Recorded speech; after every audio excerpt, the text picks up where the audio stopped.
All right, so today we're going to kind of shift gears a little bit and look at something that I think a lot of you are probably doing anyway, watching movies and TV shows. Yeah, But we're going to look at how we can use that to actually improve our English skills. absolutely. And I think, we can make our downtime a little bit more productive by doing that, right? Yeah, exactly. So, like, using your entertainment as a way to kind of boost your English and make the whole process fun. I mean, who doesn't love watching movies and TV? Exactly. Yeah. So we've got a lot of ground to cover. We're going to look at, why this method works, some specific strategies you can use, Right. and even give you some recommendations so you can jump right in. Yep. And what we really want to do with this deep dive is give you a shortcut to understanding how to learn through movies and TV shows Right. without feeling overwhelmed. Exactly. So you can start seeing results. Okay, so let's start with just the basic question. Like, why are movies and TV shows so good for learning English? Well, I think one of the biggest reasons is that it exposes you to real-life language. Right. Textbooks are great for grammar and basic vocabulary, but movies and TV shows show you how English is actually spoken Uh-huh. in everyday situations. Right. You'll hear slang, idioms, all those phrases that you don't always find in textbooks. Yeah, you don't learn, like, how to say what's up Right, exactly. in a textbook. Yeah, it's more like, the formal, how are you doing today? Yeah. But in movies and TV, you hear, what's up? How's it going? All those Right. real phrases. So it's that bridge between, like, textbook English and, like, the real world. Exactly. And, think about it.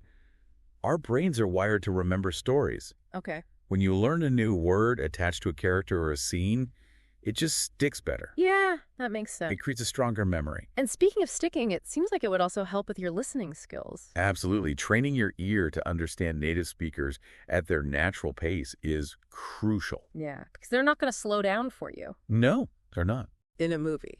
And, you'll start picking up on those little nuances in speech. Yeah. The different tones, the accents. Yeah, because not everyone speaks English the same way, right? Right. Someone from London's going to sound different from someone from New York. Right. And movies and TV shows expose you to all that. And then there's the vocabulary and pronunciation. Exactly. You're hearing these words used naturally in different situations. So you not only learn the meaning, but also how to say it correctly. Yeah, it's like seeing it in action rather than just like a word on a page. Exactly. And the repetition helps a lot, too. Right. You hear a word over and over again. It just kind of sinks in.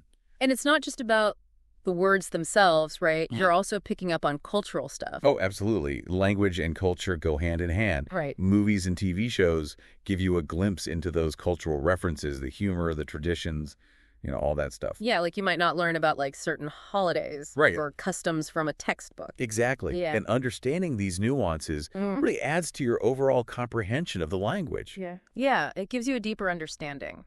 Absolutely. And I think maybe the most important thing is that it's fun. Yeah, definitely. I mean, if you enjoy what you're doing, you're more likely to keep doing it. Exactly. When learning feels like a chore, Mm-hmm.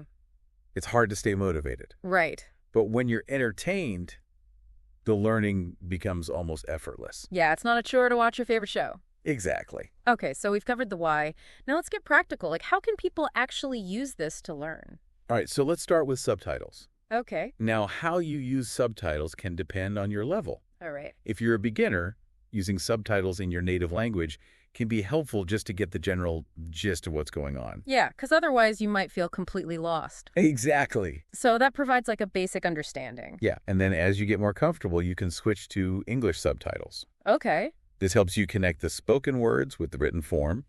You start to see the spelling, notice patterns. Yeah, that makes sense. And then for the more advanced learners, ditch the subtitles altogether. Whoa, cold turkey. Yeah, this forces you to rely solely on your listening skills. Yeah, that's a real challenge. It is, but it's also super effective. So you're basically saying like gradually challenge yourself. Exactly. Start where you're comfortable and then keep pushing yourself. Now, another tip I've heard is to not just passively watch, but to actually engage with what you're hearing. Yeah, absolutely. A great way to do that is to pause after a sentence or phrase and repeat it out loud. Okay. And don't just mumble it. Try to really mimic the actors, the pronunciation, the intonation, the rhythm. So like you're practicing acting. Kinda, yeah. Yeah. It helps you internalize the sounds and makes your spoken English sound more natural. Oh, I like that. And to really solidify what you're learning, keep a vocabulary journal. Oh, that's a good idea. Yeah, whenever you hear a new word or a phrase that you like, write it down. Okay. Look up the meaning, write down an example sentence from the show. Yeah. Something like that. Oh, it's like your own personal dictionary. Exactly. And then try to use those new words in your own conversation. Yeah, use it or lose it, right? Exactly. Now, should we just be like chilling out watching TV, or should we be like super focused?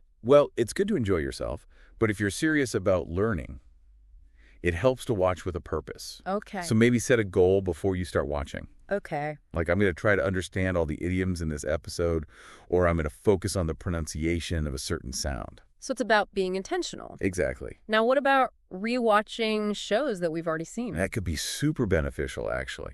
Really? Yeah, because you already know the plot. You can focus more on the language. Oh, that makes sense. And repetition is key for learning anything. So rewatching helps reinforce those words and phrases. Okay, so don't feel bad about watching Friends for the 100th time. Exactly. Now there's this technique called shadowing. Right. Can you explain that a little bit? So shadowing is basically listening to a sentence and then repeating it immediately, almost at the same time as the speaker. Yeah, you try to match their pronunciation, intonation, everything. So it's like you're their shadow. Exactly. And it's a great way to improve your fluency and accent. Sounds challenging. It is, but it's really effective. Okay, so we've talked about strategies now. What about specific shows and movies? All right, so for beginners, sitcoms like Friends are always popular. Yeah. Simple dialogue, everyday vocabulary, pretty easy to follow. Uh-huh. The Simpsons can be fun, too. Okay. Gives you a taste of American culture and humor, and the language is pretty casual. Right. And then for absolute beginners, children's shows like Peppa Pig are great. Oh, yeah. Very clear, slow speech.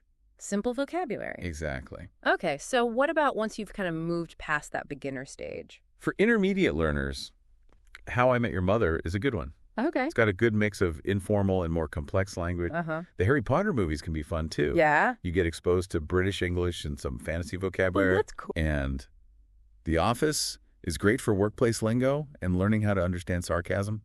Oh, yeah, that's important. It is. So what about the advanced learners who are ready for like a real challenge? Okay, well, Sherlock is definitely up there. Okay. Fast-paced, British English complex vocabulary. Yeah, Sherlock's a tough one. He is. Okay, what else? Breaking Bad is good for informal dialogue and some more dramatic language. Oh, yeah. And I would highly recommend TED Talks. Oh, yeah, TED Talks are great. They cover so many different topics. Right. So you're bound to find something you're interested in. And it's all like very well-spoken, articulate people. Exactly. Great examples of clear and precise English. All right, so we've talked about the good stuff. Now, what about the mistakes people make? Okay, well, one of the biggest ones is watching passively without really paying attention to the language.